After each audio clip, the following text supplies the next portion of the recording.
Okay, we got the mold ready to go back to work. The repair at the back is finished where I modified it. And we ran it through a wax schedule yesterday. And so we've got enough wax on the back here that we can get a good pull.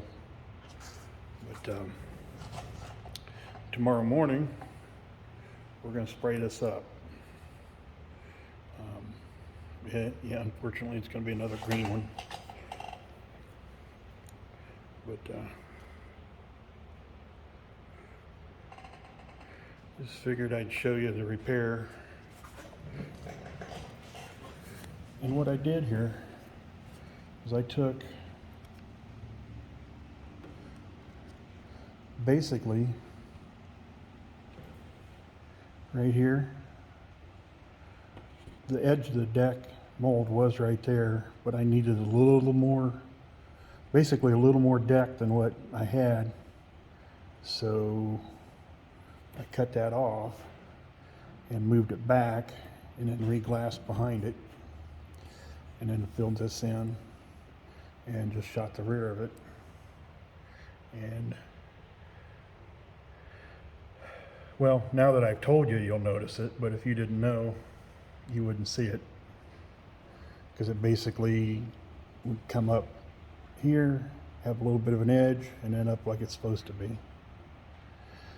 But that'll take care of the fitment problems we were having. It was just a tight fit to get that deck on. It's just, it goes on good on the front, but it's a little snug on the back. So I wanted to get some extra space to be able to just lay one up, pull it out of the mold, and put it down on the hull. That's the way I need it. But in the morning, we'll spray this. We've got a hull over there to spray. And I'm going to go ahead and have him spray the three-wheeler body too. Might as well, since we're spraying stuff. Anyway, I'll have some more video for you tomorrow when we get something sprayed. Thanks for watching.